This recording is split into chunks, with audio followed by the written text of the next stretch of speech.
Greetings and welcome to Train Signal. You're watching Exchange 2013 Organization Features. Within the Exchange Admin Center is a feature called Organization, and inside that feature there are three very different tab items: Sharing, Apps, and Address Lists. And in this lesson we're going to discuss these three different items. Okay, so let's get started. If you have ever worked with earlier versions of Exchange, then you know that Exchange has always had limited sharing capabilities, and there was this complex setup for connecting to other organizations and sharing information. So at times we would use the inter-organization replication tool. Sometimes we would use tools like the GalSync tool for synchronizing one's organization recipients to another organization. At times we created trusts between two different organizations, VPNs between organizations or individuals. So there was all of this extra work that was always necessary in order to establish any amount of sharing between two different organizations. Well, starting with Exchange 2007 and then enhanced with 2010, there were features that were added like federation to assist when it comes to establishing better collaboration between two different organizations. Now, the Sharing tab, this is used to help configure inter-organizational sharing through the use of federation, organizational relationships, and sharing policies. So as far as federation is basically a process where you connect your organization to the Microsoft Federation Gateway. And other organizations do the same, or at least they do if they want to communicate and collaborate with you using organization relationships or sharing policies. And so you establish this relationship with the Federation Gateway, and then you can establish organization relationships or sharing policies with those organizations. The Microsoft Federation Gateway is a free cloud-based service that acts as the trust broker between the two federated organizations. So once you have a federated Exchange organization, you can establish organization relationships which allow you to share calendar FreeBusy information between users in the two organizations. And this doesn't just work with Exchange 2013, but it works with Exchange 2013 and Exchange 2010 Service Pack 2 organizations. Now, organization relationships are done on an organization level, not on an individual level. That's where sharing policies might be considered a bit more robust and flexible as far as the solution. So users can share their information with external recipients from other federated Exchange organizations. And this is different from the organization relationship, because with the organization relationship, it's a one-to-one relationship between the two Exchange organizations. It's not a relationship between individual users. But with sharing policies, that's different. With sharing policies, you can share user to user, as long as both organizations are federated. And the sharing policies allow users to share more than FreeBusy calendar information, but it also allows them to share contact information. Let's jump over to the server and let's just take a look at the tab here that is responsible for the configuration of these organization relationships and sharing policies. We're not really going to deep dive into this. We're not going to establish the federation, nor are we going to share or establish organization relationships with any other organization. In the case of SpyTech Prime, our scenario, that's not something that we necessarily need or are interested in. And in many organizations, as an Exchange administrator, you will never ever work with this feature. This is a feature that is really very specific to the needs of the organization. And so if you have the need, then you will know when you need to establish this. But let's just take a look at the Sharing tab under Organization Features. Alright, so we're on our Exchange server. We go to the Exchange Admin Center, and if we look at the Organization feature, you can see the first tab is called Sharing, and it starts by saying Federation Trust. A Federation Trust isn't enabled.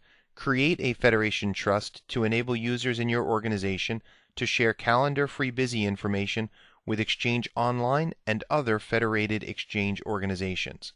So at this point, we're not going to enable this. We don't have the need through our scenario with SpyTech Prime to actually enable Federation trusts. We're not going to establish organization relationships at this point or sharing policies and so forth. But it's good for you to know that this feature does exist, it's here, and it does simplify the collaboration between organizations as opposed to what we had in the past with Exchange. All right, let's jump back over to our slides and let's take a look at this next tab, the Apps tab, and we'll talk about what this organization feature can do for us. The Apps tab shows you how you can utilize apps to let your users do and see more without leaving their mailbox. And so the way this works is you can download and deploy apps to all persons within your organization. So let's jump over to our Exchange server and let's take a look at these 4 apps and the way this is set up.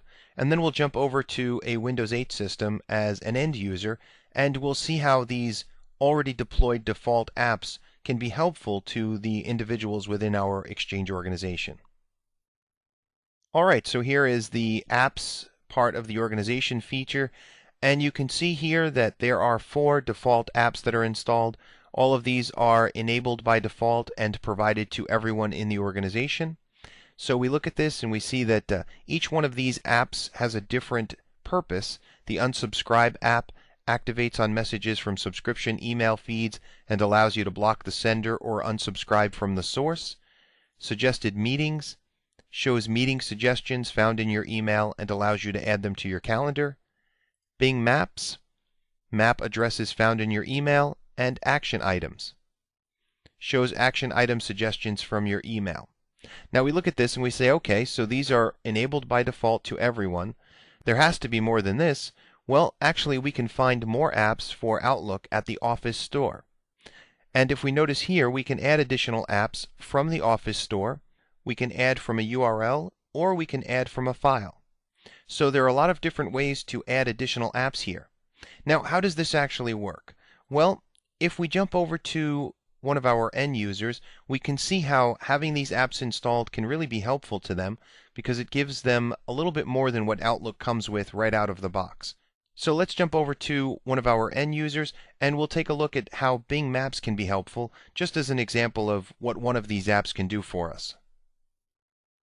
Alright, and so here we are logged in to our system here, our Windows 8 system, as Bethany Hayes, and we sent Bethany an invitation from my Train Signal account, and you can see here the invitation includes an address. So notice, because Bing Maps is already installed here, and it notices that there is an address listed, Bing Maps comes up over here. So if we open this up, actually let's open up the message itself, just so we can see a bigger version of this, and we select the down arrow, and we see it has 2 different addresses. We'll just pick one, and you can see it brings us to Bing Maps. We can get directions, we can view a larger map. So this is really a great extra feature. It's not built into Outlook, but because we have that app enabled for our users, we have the ability, when an address is there, to actually see it in Bing Maps. You can see how with just this one app, this could be very helpful for our Outlook users. So what other apps might be helpful to us? Well, the end user might go and click File and select Manage Apps and then look for additional apps that they might want to install personally. Or as an administrator, we may install additional apps for them through the Apps part of the organization feature. So you can see how these extra little apps can really help to benefit your Outlook users, depending on what they want to do and whether or not there's an app for that. Now the next thing we want to talk about is address lists. Before we do that, let's just take a quick look at the address book, because you can see when we send an email, we have the global address list, which includes all of the different persons and all of the different objects in Active Directory within our organization. But obviously, if the organization was pretty big, this global address list might be a little bit overbearing. You can see that we have smaller lists here. We have all contacts, all groups, all rooms, all users, and public folders. So these are built-in address lists. However, we can create additional ones to help our end users to find the individuals they need faster based upon department or based upon location and so forth. So let's talk a little bit more about these address lists. Address lists are collections of recipients. So when you have an organization, you start off with a few default address lists, and the real big address list that everyone typically uses is the Global Address List, or GAL. And this has all recipients and all Active Directory objects for your Exchange organization. But sometimes, as your organization grows, this is too big to be practical. So if you have thousands of individuals in an organization, you may not want to go searching through the global address list to find them. And so a lot of times what happens is you create smaller departmental or regional address lists. Now, it's important to note that you don't want to create too many of these. The goal is to make it easier on your end users to find others without having to use the global address list. So if you have too many address lists, that makes it just as frustrating. In addition to address lists, there is another feature in Exchange called the address book policy. So address book policies, these assist with global address list segmentation, also known as GAL segregation. So at times you may need to segregate the global address list for your organization. And when might you do that? Well, let's say you have two separate companies, but you only have one Exchange organization. So in that case, you may want to split these companies into two pieces by utilizing two different global address lists. So the way you do this is you establish an address book policy, and when you create the address book policy, you assign a global address list, you assign an offline address book, a room list, and one or more address lists. So you assign all of this to the policy, and then you can assign that policy to your end users, to your mailboxes. Now, the negative here is that you cannot create an address book policy through the Exchange Admin Center. So to create this, you have to utilize the Exchange Management Shell, use the new -address book policy commandlet, and then once you have the new address book policy, then you can apply it using the Exchange Admin Center through mailbox recipients, or you can still use the Exchange Management Shell. So for our Spytech Prime organization, we're going to download and configure the LinkedIn app for Outlook. This is a free app for Outlook 2013 and Outlook Web App 2013. And then we're going to create 3 address lists: London, Miami, and Trinidad. All right, so let's get this done. Okay, so for starters, let's click the plus sign here and choose Add from the Office Store. It brings us to another page where we can look through all of the different apps that are available. We can see what they might cost. In this case, many of these are for free. And here we see a LinkedIn app for Outlook, and it's for Outlook 2013 and Outlook Web App. So it's free. Let's add that in. So it gives us at a glance information what this app is going to be about. We can read more about it. We can read the comments of others as far as their ratings, and we can click Add when we're ready. So it says, please confirm you want to install this app. We click Yes. So as you can see, the app has been added in. If we go to the Apps section here, we can see that we now have a LinkedIn app. And what's interesting is that it is organization enabled, it is provided to everyone, but it is not enabled by default. So it is not user default enabled. So in this case, the users will have to enable them themselves, or we can make changes to any of these things through the Exchange Management Shell. So if you want to learn more about doing that, if you click the little question mark up here at the top right, notice it brings us to a list of commandlets. And so we utilize this through the Exchange Management Shell to enable apps, to change their settings, and so forth. Here you can see it gives a variety of different examples on how we can change the way this app will work for our end users. let's jump over to our end user, Bethany Hayes, and let's see how this app will work for her. All right, and so here we are back in our Outlook client, and you can see here we have an email that doesn't have any specific LinkedIn contact information, but when you have the LinkedIn app installed, it will reach out to LinkedIn for any information about the person who sent the email. And so in my case, you're not going to see much because I don't really have much when it comes to LinkedIn. But nevertheless, the nice thing about the app is that it will automatically reach out and try to find information about me through LinkedIn. But as you can see, it's not going to do anything because the app is not enabled. So we saw that the app is approved by the administrator for the organization for everyone. But at this point, Bethany Hayes needs to jump in there, click File, and then down here at the bottom, Manage Apps, log in, and here we can see the default apps that are installed and enabled. But in this case, we have to select Enable to enable this LinkedIn app. And then once that's all set, we can close out of here, close Outlook, restart Outlook, and now notice, now there's a little app link here that we can select. It found 2 contacts in the message. Obviously, this is a fictitious user, and my account isn't really filled with any information, so it finds us, but it doesn't show us anything. But we appreciate this app, that it's there, that it can help us out when it comes to finding out more information about persons that email us.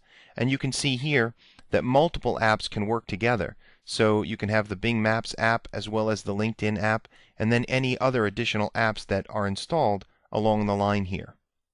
Okay, so now let's jump back over to the Exchange server and let's configure some of those address lists that were part of our tasks for our scenario with SpyTech Prime. And so the second part of our scenario here, the tasks that we've been assigned, include creating 3 new address lists. So we are looking at address lists. We can see the default ones that are listed here. We can see that some of these are not up to date, but we can click the Update button to update these ones. And if we want to add additional address lists, we can click the plus sign here. And so we have 3 that we're going to add. The first is London, and we're going to leave it at the root here. It's not going to be a sub-address list. We'll leave it right up at the top. We can change the type of recipients to include. We'll leave all recipient types, but you can narrow it down by selecting only the following recipient types and then choosing the ones that you want. And here we can create a rule. So we click Add a Rule, and then we can choose what we're looking to create the rule over. In this case, we're not going to segment it by department. We're going to actually use location, which we don't see here. So we could use a custom attribute. In this case, we'll use state or province just to make it easier. And we're going to start with London.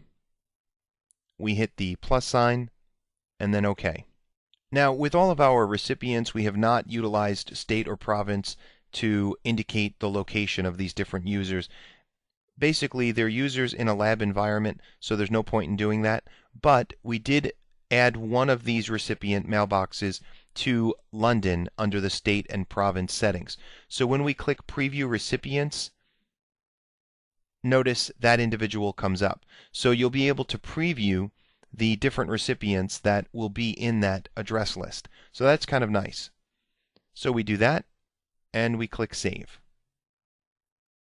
We say OK, and we'll click Update.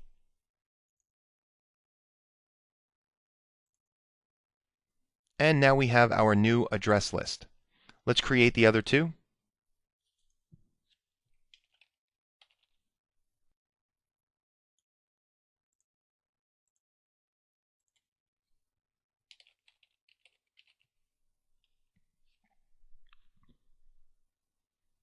And yes, we know that Trinidad and London are not states or provinces, but They are locations, so this is going to work for us for now.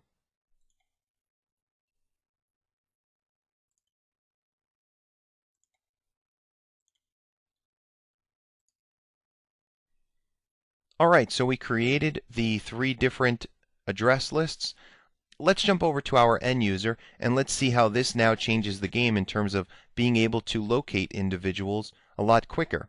Granted, we only have 25 or so end users in our global address list, but you can visualize and see how on a larger scale this can be very helpful to make it easier for end users to find persons that they want to send an email to. Alright, so now that we have those three new address lists, if we go to the address book, here we can see our global address list and we can see all of the persons in the company. But let's say we just wanted to look for people that were located in London. Now we have those additional address lists here. We click London and there's James Reed. We go back to the global address list and we can find James. He's there. But isn't it much easier to just find James through the London address list? So again, with only 25 users, with only 25 recipients, mailboxes, it's really not necessary to utilize these different address books.